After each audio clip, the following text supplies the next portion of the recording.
Today's lesson is all about conservation of momentum. This will focus on one-dimension conservation of momentum. Two-dimension momentum will be in a different video, which will be emailed out to you. If you want to download the notes yourself, just go to the main course calendar on March 30th, 2020, and you can find a version of these notes, and as well as a copy or at least a web link to a Flash animation that I'm going to be using in this lesson if you want to play with it yourself. Also, two-dimension momentum problems. Momentum lesson is also on that date because normally we would do both of them in one class. If you would like to read a little bit about it, so the Pearson textbook chapter 9 has a good chapter on it. Follow that link. So what is conservation of momentum? Momentum is one of those things that gets transferred from one mass to another mass whenever there is a collision. So a good example of that is the famous Newton's Cradle. Maybe you've seen one of these before, maybe not. So this little animation, this GIF, is a perfect Newton's Cradle. Sometimes they end up separating a little bit depending on how well they were made and how straight these lines actually are, these strings that they usually balance on. But generally with a Newton's Cradle, when you bring the one mass up to the side, what you're doing is you are introducing energy into the system. When you let go of it, that energy is converted into kinetic energy and momentum. And when you have a collision with this mass and that mass, all the momentum from that first mass is going to transfer over to the second mass. And now, coincidentally, you have a bunch of other masses side by side by side, and all the momentum is going to get transferred over and over and over to the last one. And since the last mass doesn't have any other masses to transfer its energy to, or to transfer its momentum to, both really, it's going to swing back out until gravity stops it at the very end. So mathematically, what you need to recognize is whatever momentum you had before the collision should be equal to the momentum right immediately after the collision. There might be an interaction that goes along afterwards that might slow things down or might interfere, but we're talking about the moment before the collision and the moment immediately after the collision. So generally speaking, you might have more than one mass involved. So this little animation just has one mass involved. You can move 2 at once, 3 at once, 4 at once, and you would just have to combine them into the beforehand. So all the masses that are moving beforehand have to be involved as part of this equation. So below I just have a general example. So the total of all the moving masses with momentum before the collision happens and how that momentum gets transferred between them after the collision happens. So it can look like this. If you have two masses that are both moving, they would both have momentum initially, and then you would just figure their momentums out individually and then add them together to find out the total momentum of the system. There could be one mass moving, 2 mass, 3 mass, 10 masses, it doesn't matter. Likewise, after they might have even combined together so that you only have one velocity because the masses might stick together. So this is just an example of some various different scenarios. So keep in mind direction is important. So they are vectors. So if we're talking about one-dimensional momentum. Think of it in terms of forwards and backwards, therefore positive, negative, north or south, east or west, left or right, up or down. For two-dimensional momentum, obviously you'll have to get a lot more vectors involved. So there's a PhET animation link. So Colorado EDU, they have a lot of physics animations that you can play around with just to kind of get an idea. I believe this one requires Flash, and I know a lot of web browsers are discontinuing Flash, so you might have to tinker with some of your settings if you want to play with this one yourself. I have a link to it on the main class webpage.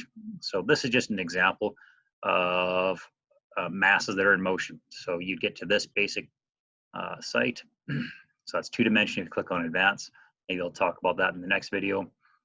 So what's happening here is I've got first of all, to make these masses the exact same size, I'm also going to use more data. So I've got the red mass, I've got the green mass. Right now, the red mass is going to have a velocity of 1 meter per second going to the right, and the green mass is stationary. Over on the right here, you can see the velocity vector. I can get rid of that velocity vector or I can look at the momentum vector if I'd rather, but I'll just leave the velocity vector on for right now. And it goes into other things like momentum diagrams. You talk about the kinetic energy that's involved. So if you remember from a previous lesson, kinetic energy is 1/2 the mass times your velocity squared. So you can do that math yourself. 1/2 of this multiplied by the velocity squared should give you about 0.75 joules. So you can show your kinetic energy if you like. Likewise, if you want to put a lot of stuff on the screen around the two masses, you can show all the values, which I'll actually leave on. So for right now, leave this setting, elasticity, to 100%. I'll talk about elastic and inelastic collisions with another video when I connect kinetic energy to your conservation of momentum, but that'll be for a different lesson. So for right now, just leave it as elastic. Some of your work problems that you're going to be doing for conservation of momentum will have elastic collisions. Some of them will have inelastic collisions, but unless you're actually going to involve the energy equations, you don't really need that for the moment. So we'll get into that later. Let's just press play.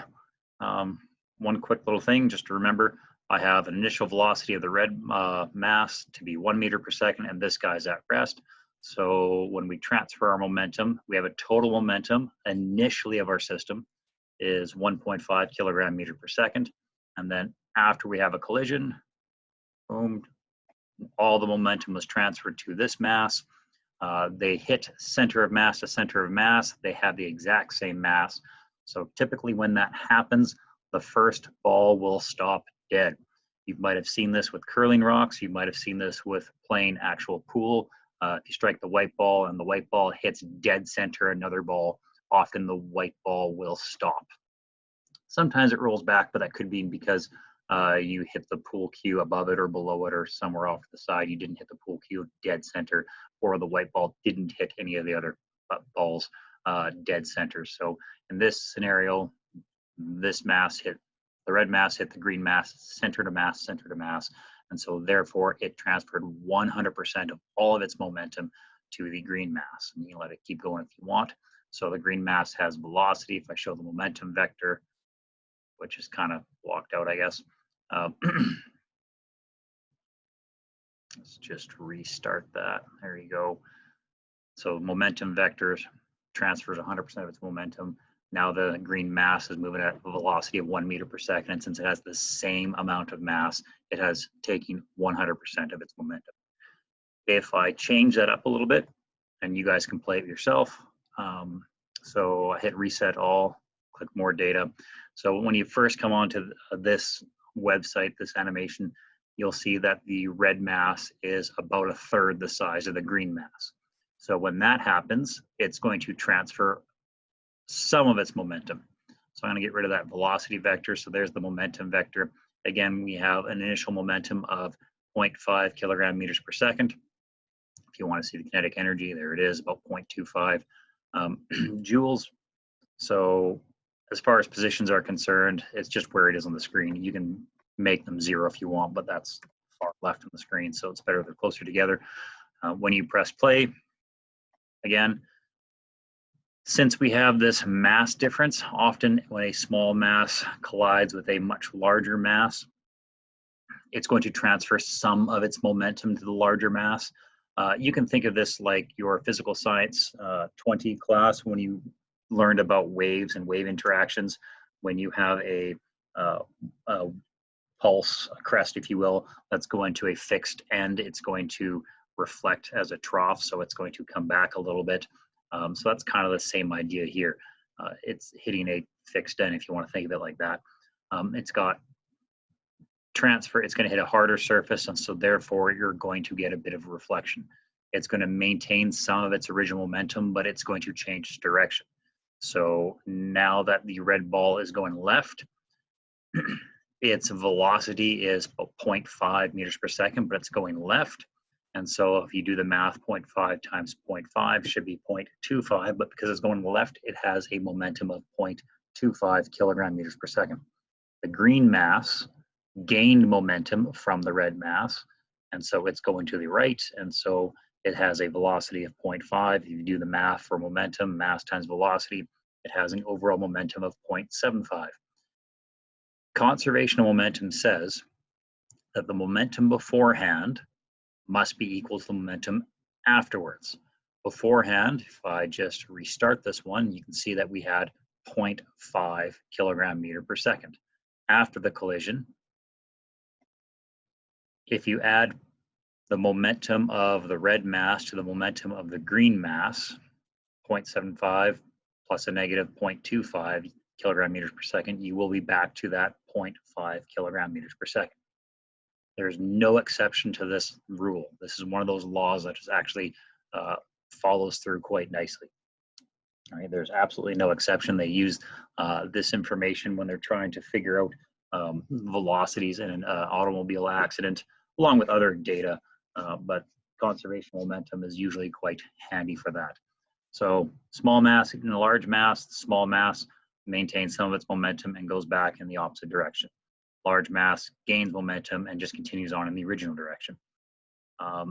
Let's restart this and let's maybe make, let's reverse the sizes.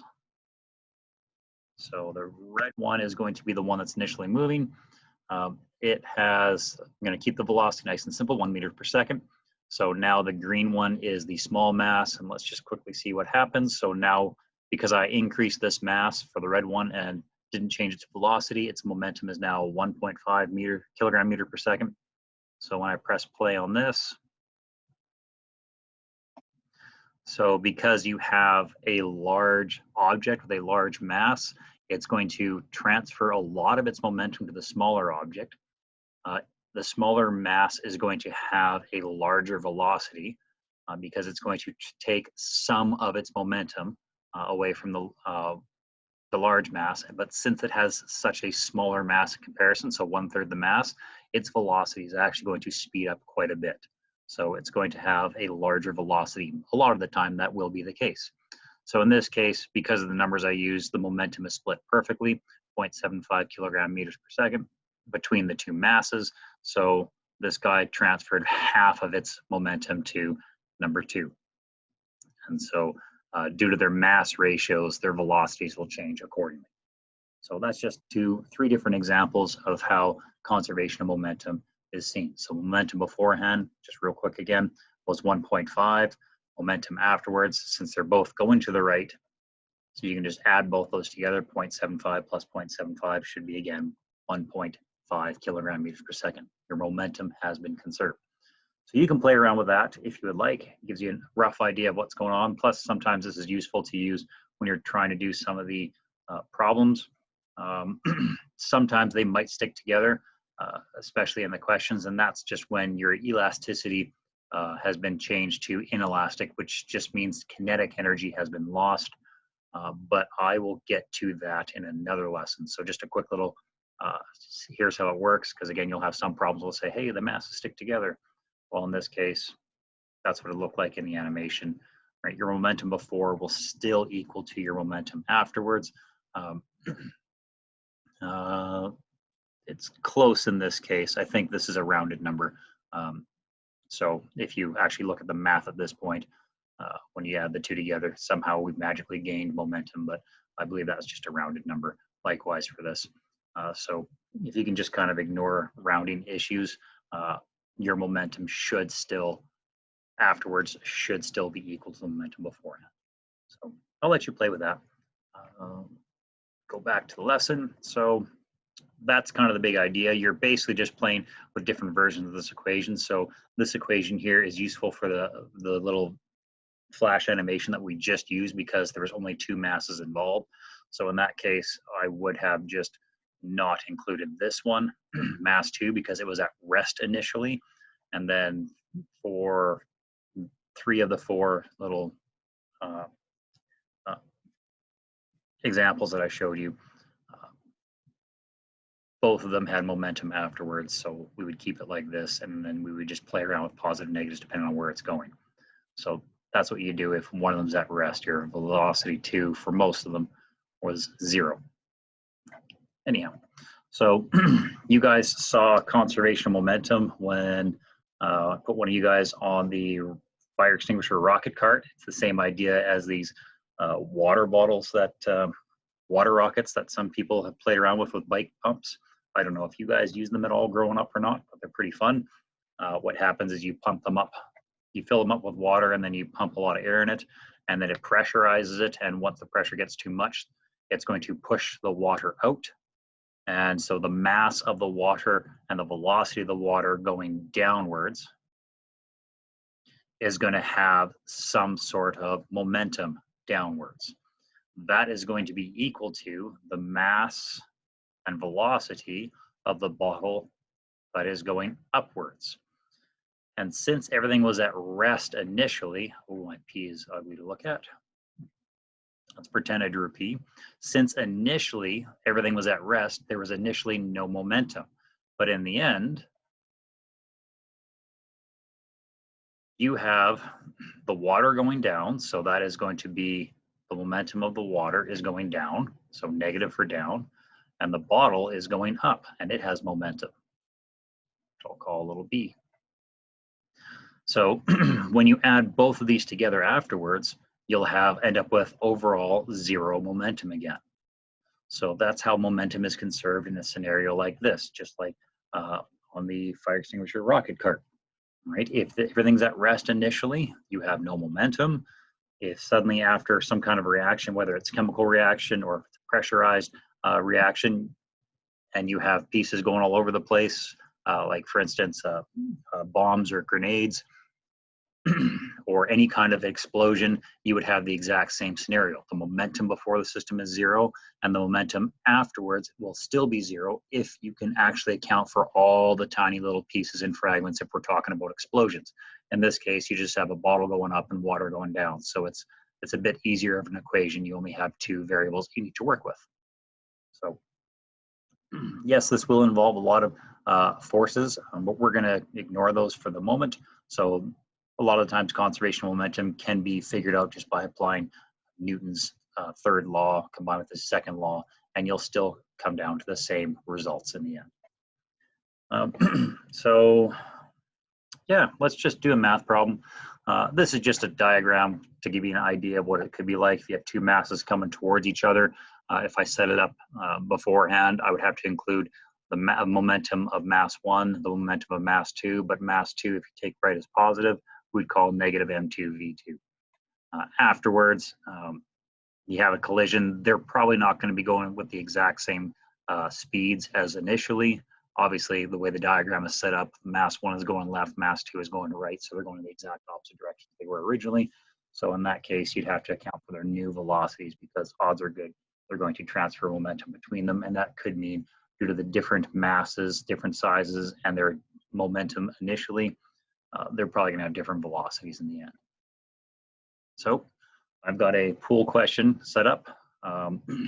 Abby and Maya are in the basement playing pool. On Abby's recent shot, the cue ball was moving east at 82 centimeters per second. When it struck a slower 5 ball moving in the same direction at 24 centimeters per second, the 5 ball immediately speeds up to 68 centimeters per second. Determine the post-collision speed of the cue ball. I don't know if you've ever played pool before. It's a pretty fun game. If you ever get the chance, give it a go. You'll enjoy it. There's a lot of physics that goes along with pool. For instance, especially if you're learning how to play pool for the first time, usually you just use all the force necessary. You just hit that white ball hard, and then you have a whole lot of stuff going all over the place. And it's fun when you're young. So in this case, let's pretend there was something going on ahead of time. The white ball had a bunch of interactions. Everything's in motion. There's lots of billiard balls moving all over the place. And then eventually this white ball collides with something that's already in motion. So these are the two velocity vectors or momentum vectors. At this point, it doesn't really quite matter of what's going on beforehand. Afterwards, I just kind of copied and pasted the initial diagram, just move the white ball off to the side because I don't know what's happening here. It might be going in the same direction, might be going in the opposite direction. If it is going in the same direction, odds are good. It would have transferred a bunch of its momentum to the 5 ball because we can see the 5 ball has sped up quite a bit. So odds are good. If it is going in the same direction as it originally was, it would be going quite a bit slower. If it's going in the opposite direction, well, we're going to solve for a negative value. So pointing out everything that I was given ahead of time, I wasn't given any masses. These are billiard balls, so masses will be the same. Right? So mass 1 and mass 2 wasn't given, but they're all going to be the same because they are billiard balls. And I think it's somewhere around 0.1-ish kilograms, so somewhere around 100, 150 grams, I believe. But that doesn't matter because it wasn't given to us. So all we know are their velocities. You will be tempted to use kinematics only for collisions. Please don't. It won't work out at all. Always use momentum when it comes to collisions. Always. Do momentum first before you do anything else. So know what we have. We're going to call to the right positive. We know that our momentum ahead of time, beforehand, must equal our momentum afterwards. So we have two masses involved. So therefore, momentum 1 and momentum 2 will be written down according like this. Afterwards, they don't stick together. So we're going to have, again, two different momentums. We have the 5 ball, which is going to be my velocity 2. And typically, we just put a prime on there to indicate that it is after the fact. If you've studied calculus so far this semester and you've gotten into derivatives, you might be used to seeing prime for derivatives. I guess unlearn that. I'm sorry. Very often that's how I've seen it. If you want to call this velocity 1 after and velocity 2 after with a, or final with an F if you want, go ahead, but I've been using primes. So the only one we don't know is the velocity of the white ball after the fact. So everything else we do know except for the masses, but moving on to the next step, since we don't know the velocity of the white ball afterwards, I took an account for their directions. This guy's going to the right, this guy's going to the right, this guy was going to the right, is going to the right. So I just made to the right positive, left this as positive, got rid of the vectors, left this as positive, got rid of the vector. Over on this side, it would have been positive when I got rid of the vector, but I moved it over to the left-hand side, and therefore it is now negative. So bring that guy over to the other side to isolate for velocity 1 afterwards. And I think I just got lazy and didn't redraw the vector symbol. So since we don't have our final velocity for the cue ball by itself, divide both sides by mass 1. And if masses are equal, which they're billiard balls, so that's kind of the case here, we can actually just cross out all the masses. All the masses will cancel out. In other problems, this won't be so, you won't be so fortunate. Mass 1 won't always equal to mass 2, and then you'll just have to plug the numbers in and work it out for yourself. But in this case, they work out. So because the masses are equal, this ends up just being a bunch of velocity additions. Oh, look, I magically put the vector arrow back in. So at that point, because of the fact that their masses are equal and they hit center of mass, we can just do velocity addition, and you'll find that the white ball is actually moving at 38 centimeters per second or 0.38 meters per second, ends up being a positive value, so therefore we know it's going to the right. And that's really all there is for that question. Next question is in your workbook. I'll just do this one and end the video. So on page 55 of your workbook, question number 27, you have a 10 kilogram mass moving to the right at a speed of 20 meters per second. It interacts with the second mass, which was moving to the left at also 20 meters per second. After the interaction, or collision as it's better called, both masses are moving to the right at 5 meters per second. How large is the second mass? When I read this and I hear that both masses are moving in the exact same direction with the exact same speed, to me that means they're stuck together. So that's how I interpret this problem right off the bat. So when I visualize it, these aren't free body diagrams, these are just diagrams. Typically with collision and momentum, you would want to include everything that is happening in the collision. So often that will also include the ground that it's on. I was a little lazy, so I didn't draw it. So mass 1's going to the right, mass 2 is going to the left. They have a collision. Now they're both going in the exact same direction with the exact same velocities. So I would stick them together. That's how I interpret that. So I'm going to say to the right is positive because they're going to the right afterwards. And so let's just keep right as nice positive numbers. I would identify all the terms that are available. The second mass is going to the left, so please remember to make that negative. That's going to be the bane of your existence for a lot of the problems that you guys try, forgetting to make one positive and one negative. You'll get to the end and say, oh, my answer's not correct. Well, make sure that you check to make sure that you made the correct direction, positive versus negative.